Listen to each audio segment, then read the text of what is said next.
இஸ்லாமியர்களின் கடமையான 5 கடமையில் ஒரு கடமையை ஹஜ்ஜி கடமையை முடித்துவிட்டு தமிழ்நாட்டிலிருந்து புனித ஹஜ்ஜி யாத்திரைக்காக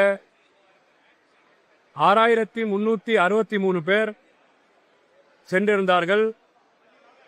அதன் தொடர்ச்சியாக 5வது விமானத்தின் மூலம் இன்றைய தினம் 401 ஹாஜிமார்கள் புனித ஹஜ்ஜி யாத்திரை முடித்துக்கொண்டு இங்கே வருகை தந்தார்கள். மாண்புமிகும் முதலமைச்சர் சார் அவர்களின் ஆலோசனைப்படி அவர் ஆணைக்கிணங்க இன்றைய தினம் புனித ஹஜ் யாத்திரை முடித்து வந்த அத்தனை ஹாஜிமார்களையும் நாங்கள் இங்கே மனமுகர்ந்து அவர்களுக்கு வரவேற்பு தந்தோம், வரவேற்றோம். வர இருக்கின்ற நாட்களிலே தமிழக அரசாங்கம் புனித ஹஜ் யாத்திரை செல்லும் ஹாஜிமார்களுக்கு கடந்த ஆட்சி காலத்தில் 25,000 ரூபாய் மானியமாக கொடுத்து கொண்டிருந்தார்கள். ஆனால் வர இருக்கின்ற துல்ஹஜ் மாதம் ஹஜ்ஜி செல்லக்கூடிய யாத்திரைக்கு செல்லக்கூடிய ஹாஜிமார்களுக்கு முதலமைச்சர் அவர்களின் கவனத்தில் சென்று அந்த ஹஜ்ஜி மானியத்தை 25,000 50,000 தர வேண்டும் என்று அவருக்கு கவனத்துக்கு எடுத்து சொல்லப்படும் என்று தெரிவித்துக் கொள்கிறேன். அது மட்டும் இல்லாமல் ஹஜ்ஜி யாத்திரைகள் இங்கே வரும்போது தமிழ்நாட்டிலிருந்து எல்லா டிஸ்ட்ரிக்ட்லேருந்து வரும்போது அவங்க திருநெல்வேலி, விருதுநகர், தென்காசி போன்ற இடத்துல வரும்போது இப்போதைக்கு அவங்க தங்குமிடமாக ஹஜ் ஹவுஸ் சூளையில் இருக்கக்கூடிய ஹஜ் ஹவுஸாக செயல்பட்டு இருக்கின்றது. ஆனால் இங்கே இருக்கக்கூடிய பக்கத்தில் ஒரு 140 கோடி மதிப்பில் ஒரு ஹஜ் ஹவுஸ் கட்டப்பட இருக்கின்றது. அந்த ஹஜ் ஹவுஸ் கட்டப்படுவதை துரிதப்படுத்தி வரும் இந்த ஹஜ்ஜி செக்ஷாரில் துல்ஹஜ் மாத புனித ஹஜ்ஜிக்கு செல்லக்கூடிய அந்த ஹாஜிமார்களுக்கு பயனளிக்கும் விதமாக அது முடிக்கப்படும் என்று முதலமைச்சர் கவனத்துக்கு கொண்டு செல்லப்படும்.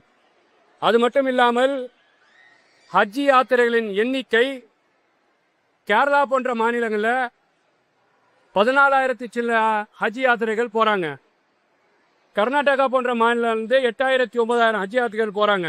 அது சென்சஸ் அடிப்படையில் கொடுக்கப்படுதுன்னு ஒரு தகவல் சொல்கிறாங்க. ஆனால் தமிழ்நாட்டில் இருக்கக்கூடிய கடந்த முறை ஆண்டு அரசாங்கம் முறையாக அழுத்தம் கொடுக்காமல் ஹஜ்ஜி பயணிகளை உயர்த்த வேண்டும். ஏன்னா இன்னைக்கு 6,663 பேர் மட்டும்தான் இங்கே யாத்திரையாக போயிருக்கிறாங்க.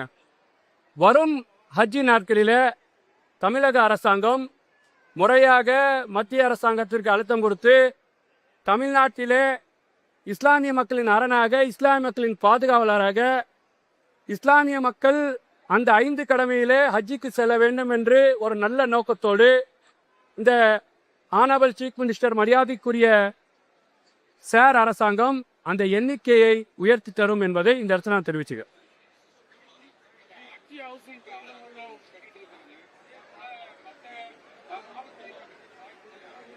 இல்லை, இப்போ ஹஜ்ஜி ஹவுஸ் பார்த்தீங்கன்னா நம்ம கெட்டுறதே ஏர்போர்ட்டுக்கு பக்கத்தில் இருக்கணுன்ற ஒரு அடிப்படையில் அவங்க ஒரு 10 நிமிஷம் பயணத்தில் வரணும் கெட்டுறாங்க.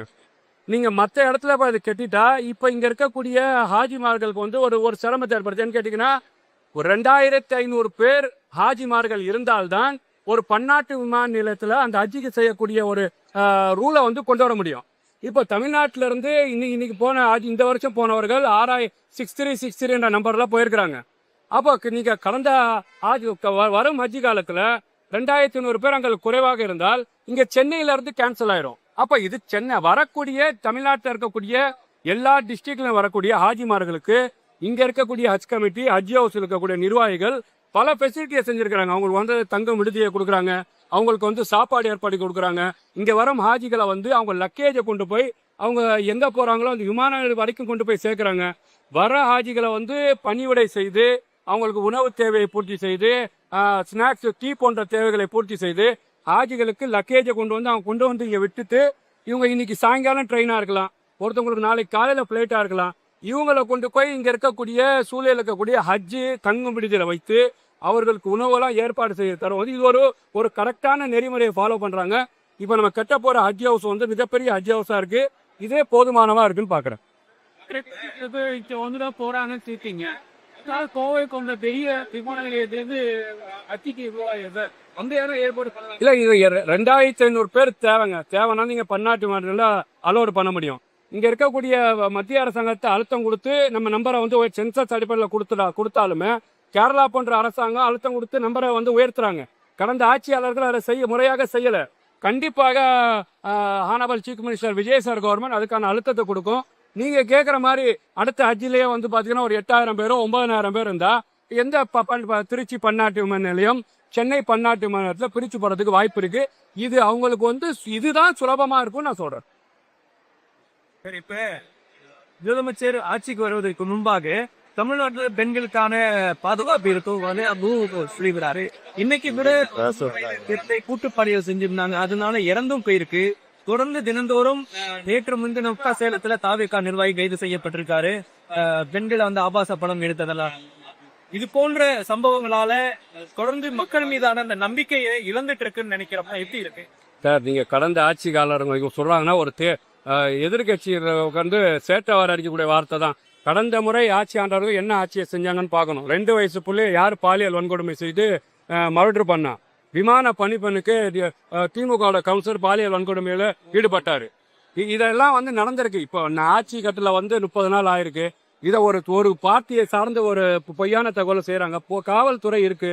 காவல்துறை வந்து முதலமைச்சர் கையில இருக்கு. இன்னைக்கு சட்ட ஒழுங்கு எப்படி டே 1ல பெண்களுக்கு பாதுகாப்புன்னு ஒரு தனி பிரிவை வந்து உருவாக்கியிருக்கிறாரு.